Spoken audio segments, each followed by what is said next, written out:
Lucas, enjoying a rare moment of peace at home, sips his morning coffee. The tranquility is shattered by his laptop's insistent buzzing. It's a video call from Theodore, practically bursting with manic energy. Theodore's spiel is all about a huge opportunity, a blue diamond deal in St. Petersburg, Russia. He paints a vivid picture of unimaginable wealth, enough to set Lucas up for life. Theodore's enthusiasm is infectious, and despite his usual caution, Lucas finds himself drawn in. He heads to the airport, a mix of excitement and apprehension swirling within him. As he adjusts his watch in the airport lounge, he replays Theodore's promises in his mind, the allure of the potential fortune hard to resist. Arriving in St. Petersburg, Lucas checks into his hotel, fully expecting to meet his contact, P. Instead, he's met by a flustered Risa, the receptionist. P, it seems, made a hasty exit about an hour earlier. Apparently, the police received a tip-off about something, and P vanished before the situation could escalate. Risa, clearly nervous, hands Lucas a new address, a guest house in a remote Siberian town called Money, and a small, hastily assembled wad of cash. A knot of unease tightens in Lucas's stomach. He tries calling PE, but the call goes straight to voicemail. This is not a good start.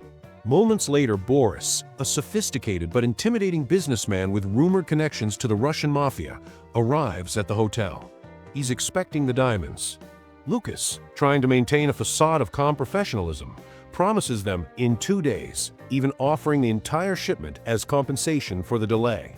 Boris's brother, Pav, accompanies him. During the tense exchange, Pav launches into a bizarre and unsettling story about some sweets, a strange non sequitur that only adds to Lucas's growing sense of unease. As they leave, Boris casually mentions that some South Africans are also in town, making it crystal clear that Lucas isn't the only one vying for these valuable stones. The competition is real and it's dangerous. Back in his hotel room, Lucas pulls out a stash of burner phones, a clear indication that he's accustomed to operating in a world of secrets and hidden agendas. He sets up a new phone, leaves a cryptic message for PE, and then hits the road, driving east towards Money. The drive is long, desolate, and isolating. The bleak Siberian landscape mirrors the growing sense of unease within him. When he finally arrives at the guest house in Money, PE is, unsurprisingly, nowhere to be found. The guest house receptionist, a wary-looking woman with tired eyes, hands Lucas his room key and mentions that someone had called for him earlier. That someone turns out to be Vincent, a shadowy figure from Lucas's past. Although Boris clearly doesn't trust Vincent, the man insists that Lucas owes him a favor, claiming they're old friends.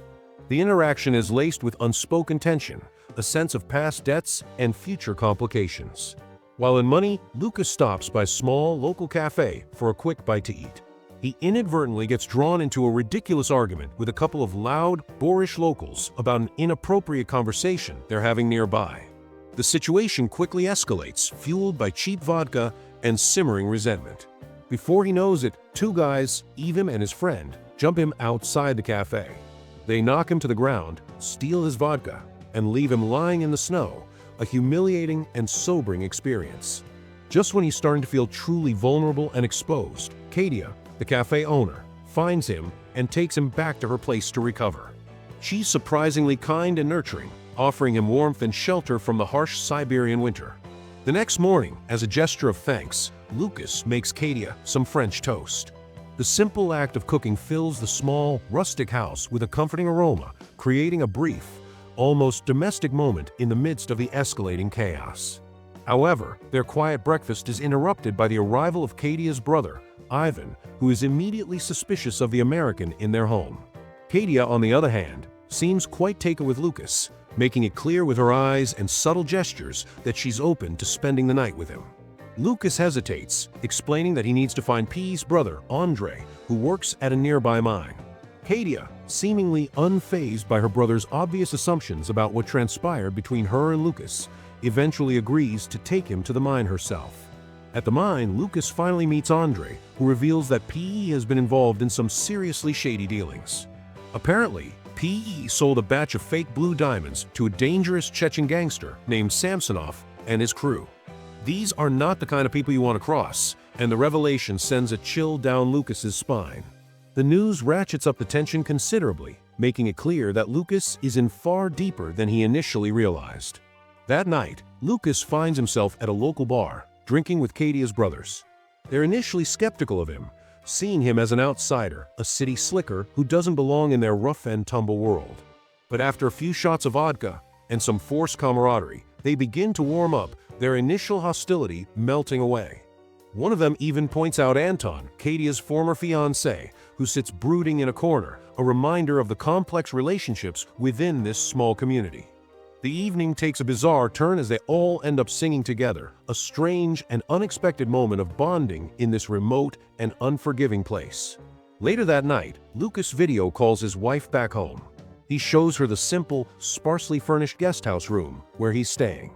When she asks if he's been drinking, he quickly changes the subject and abruptly ends the call, a hint of guilt and discomfort in his eyes. He then returns to Kadia's house, where things get heated between them. They share a passionate kiss, a mixture of lust and desperation, and soon they're making love right there in the kitchen, the raw emotion of the moment overriding any sense of propriety. The next morning, Lucas joins Kadia's brothers and Anton for a hunting trip in the vast, unforgiving Siberian wilderness. They still treat him like the odd man out, making subtle jabs at his city slicker ways and his unfamiliarity with their rugged lifestyle.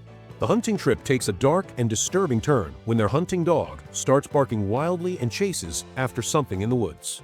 When they follow the dog, they stumble upon a massive bear. In the ensuing chaos, confusion, and adrenaline, one of their bullets accidentally hits the dog, wounding it severely. Seeing the poor animal suffering, Lucas makes the difficult and merciful decision to put it out of its misery, shooting it himself. The act is both practical and emotionally charged, a stark reminder of the harsh realities of life in this remote wilderness. Lucas returns to Kadia's house, seeking solace and another intimate moment with her. She shows him a picture of her family, a quiet longing in her eyes, and asks him to stay longer, hoping he'll become a part of her life. But Lucas, his mind still preoccupied with the diamond deal and the dangers that surround him, tells her he has unfinished business back in St. Petersburg.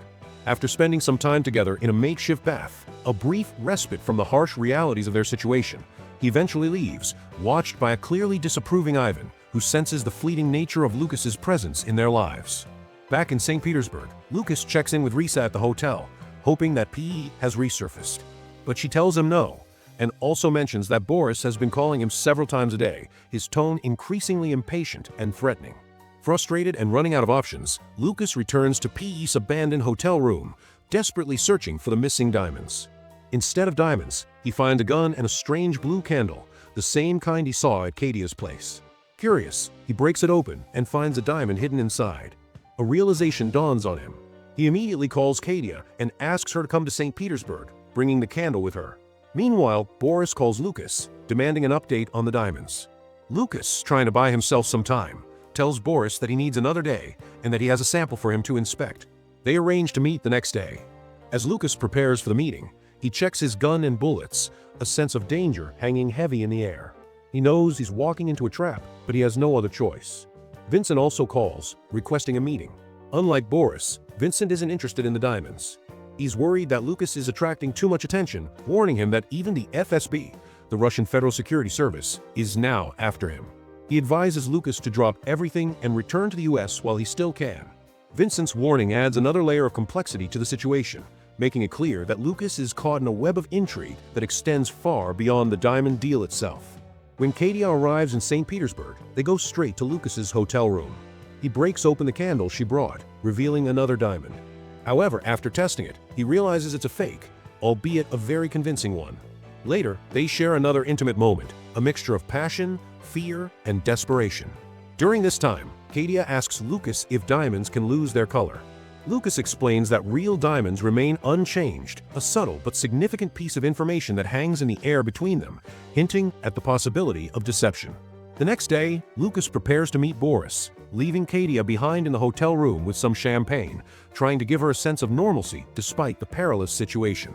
He hands Boris the blue diamond he found in the candle. But their meeting takes an unexpected and dangerous turn when Kadia suddenly joins them. It turns out Boris had his men pick her up and bring her to the meeting. The atmosphere shifts dramatically, and the situation becomes even more complex. The meeting devolves into a bizarre and unsettling party, with drugs and alcohol flowing freely. Boris, impressed by Lucas's apparent audacity and cunning, expresses his admiration and then makes a twisted and disturbing offer.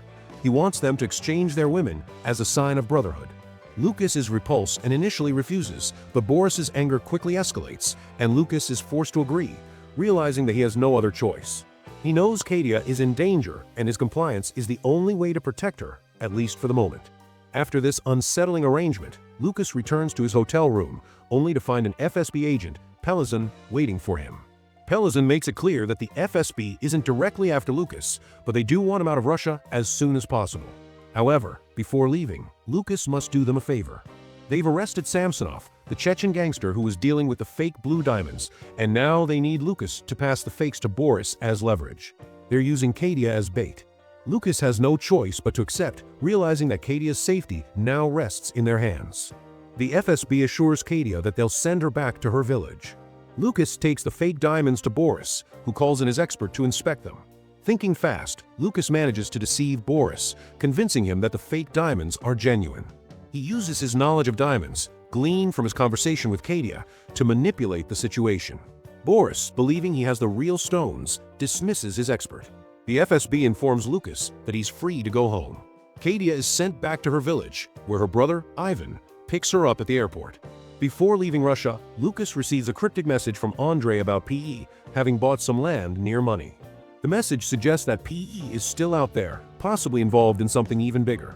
Instead of catching his flight home, Lucas contacts Vincent, asking him to offer Boris $65 million for the diamonds, while simultaneously stalling the deal. Vincent agrees, but warns him of the dire consequences if Boris finds out about the trick. Lucas calls his wife, but hangs up without leaving a message. He knows he can't go back to his old life, not after what he's seen and done. Driven by a sense of unfinished business and a lingering concern for Katia, Lucas heads back to money. He meets with Ivan, asking for his help. He then meets with Katia, and they spend one last night together, a bittersweet farewell. They both know this is likely the end of their connection. The next day, Katia and her brothers drive Lucas to PE's hideout. When they arrive, Lucas finds Andrei's dead body inside the cabin. He tells Ivan to leave and take Katia home, but Ivan urges him to leave with them. Lucas refuses, knowing there's no way out for him now. He's made too many enemies and crossed too many lines. Understanding the danger, Ivan gives Lucas his hunting rifle and leaves with Katia. Lucas searches PE's place while Katia checks on him, asking if he's alright. He lies, saying Andrei is coming soon. When she asks to stay, he gently refuses, telling her to go home and promising to make French toast for her in the morning, a callback to their brief moment of domesticity. Before leaving, she kisses him and wishes him good luck. After she's gone, Lucas sets the cabin on fire, burning Andrei's body inside. Before he can escape, Boris's brother, Pav, and his men arrive, guns blazing. Lucas takes cover inside the cabin, taking out several of them before making a run for the woods. He fights back, eliminating a few more enemies, but in the end, he's shot in the back by Pav. As he lies dying in the snow, his final thoughts are of Katia, her face flashing through his mind one last time. His story ends tragically, a victim of the dangerous world he chose to inhabit.